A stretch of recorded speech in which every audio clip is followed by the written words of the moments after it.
while ago, I was listening to a podcast interview with one of the giants of the civil rights movement of the 1960s, Ruby Sales. She was a great activist for the cause of justice, and she suffered one of the biggest tragedies, one of the most shocking moments of the long, shocking history of the civil rights movement. She was registering people of color to vote in Alabama in 1965, and she decided to take a break and go to a corner store to get a soda. She was there with Jonathan Daniels, who was studying to be a priest in the Episcopal Church. He had come from the north to be part of this movement to register everybody to vote. Went into the corner store. A man said something racist to her and then pointed a 12-gauge shotgun at her and cocked it. And at that exact moment, Jonathan Daniels jumped in front of the bullet. He was killed instantly. It was 60 years ago. This August 20th will be the 60th anniversary of his martyrdom. And now Ruby Sales is an old woman.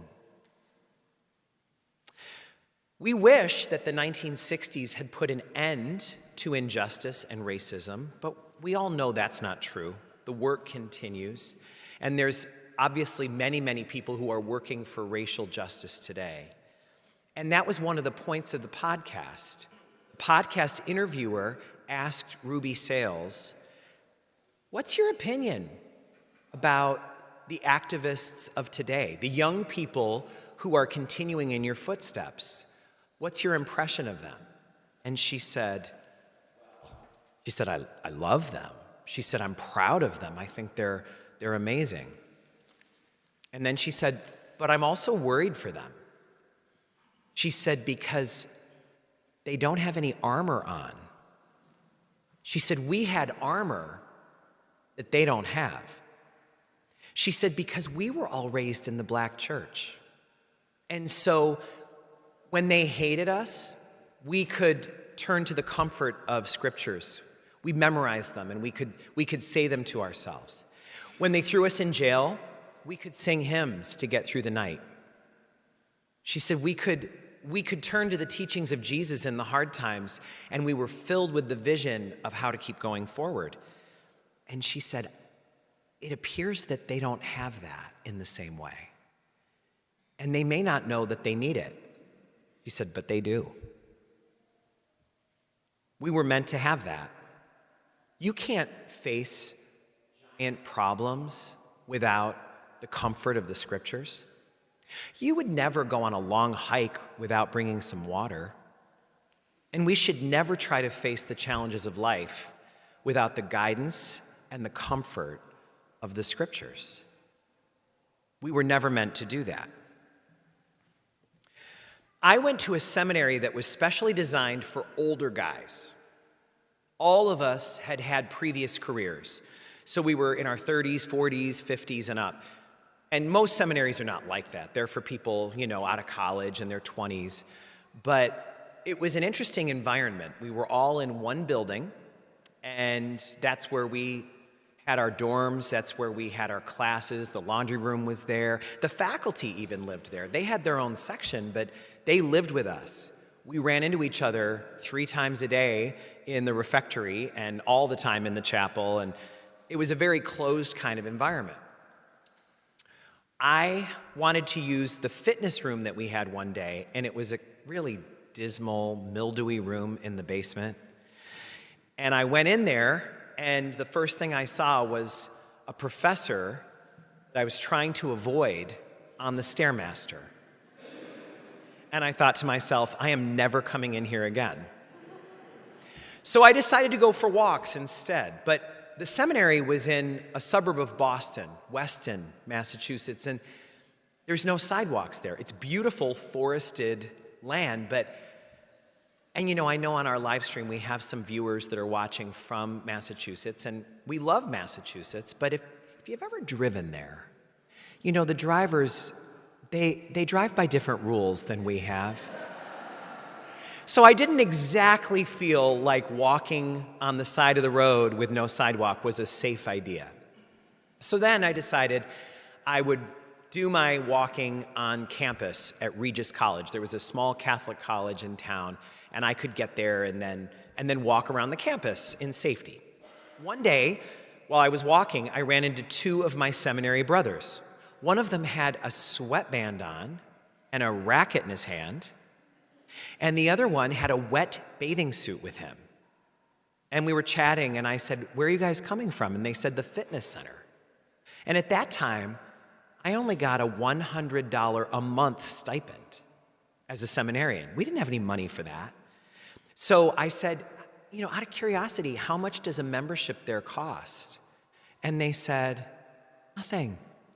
It's included with our seminary access." And I realized I could have been going there the whole time.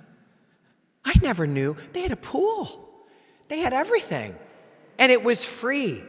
It was included in our membership. That's what the scriptures are like. It's included.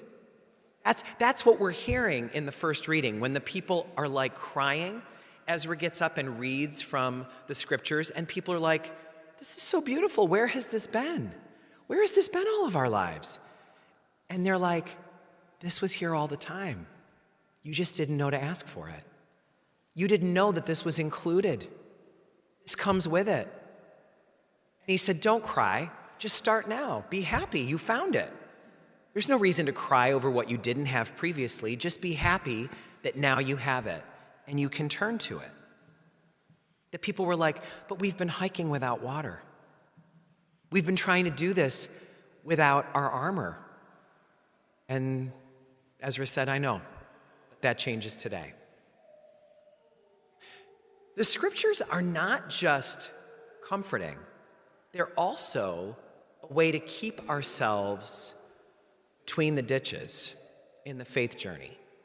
There are so many influences out there, and we're at a time now where our phone is pinging all the time with notifications, with things on TikTok and Instagram, and a lot of the things we're getting are coming to us from spiritual influencers. That's a thing, of course. There's a lot of spiritual influencers out there, and a lot of them are doing very good work and have a lot of good to share. But you don't know if you're even looking at something that's real, or is this from AI? Is this propaganda? Is this a cult? I don't even know what I'm looking at. None of us can know that. So the way we can stay in between the ditches is knowing, does this fit with what Jesus tells us in Scripture?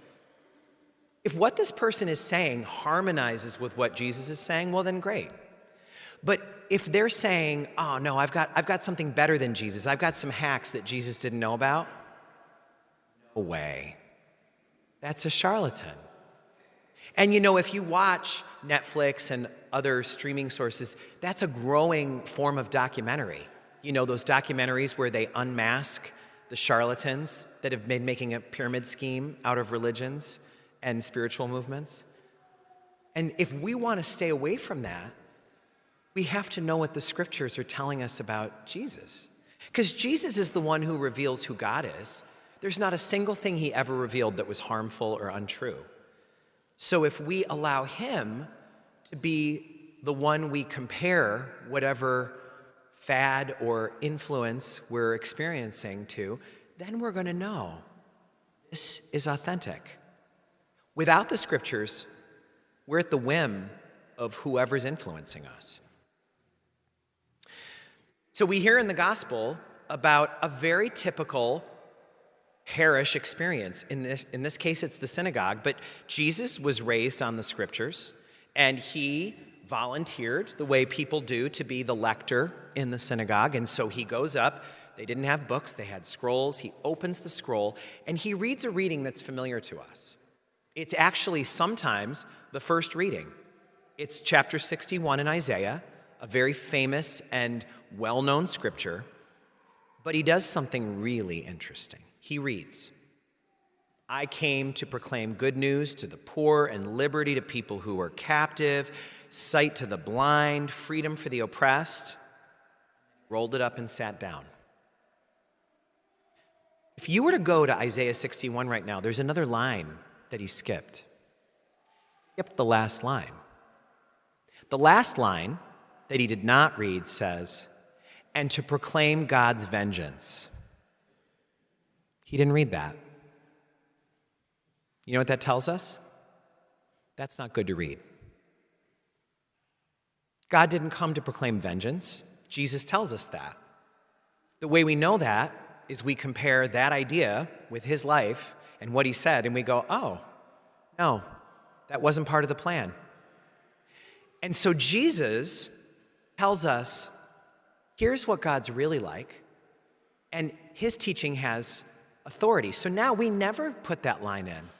We never add that line to the readings we hear because he tells us with his authority that line isn't helpful. And just think of how many people's lives he helped by doing that. How many people live in fear of God or think that God doesn't like them or God is out to get them? That's a big problem in a lot of people's lives, that God rejects them, is sick of them, doesn't love them. Jesus takes all of that and throws it away by telling us, this is not how God is, but I'll tell you how God is. He stopped short of the line that wasn't the fullness of what he wanted us to know. That's what it means to receive armor from the scriptures. He gives us armor so that we can know this is how it really is. This is what will comfort us on the long nights. This is what stops us from believing whatever other people tell us about God. It's like, let them say what they want. I'll tell you the truth about God. It's good news. The truth about God is always good news. That seminarian who was with Ruby Sales that day, Jonathan Daniels, it's kind of not a surprise that he threw himself in front of the bullet. He wasn't improvising when he did that. He was following what he was taught. That's the one he follows, the one who will take on sufferings for others. He wasn't making it up as he went.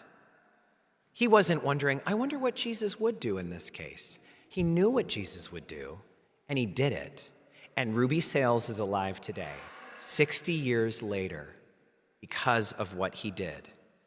He knew that Jesus came not to proclaim vengeance, but freedom and sacrifice, and love. And so his followers do the same thing. So we don't have to tremble in fear when we're facing wickedness. We're not as vulnerable as we might think. We've been given armor to wear, and it was included in our membership.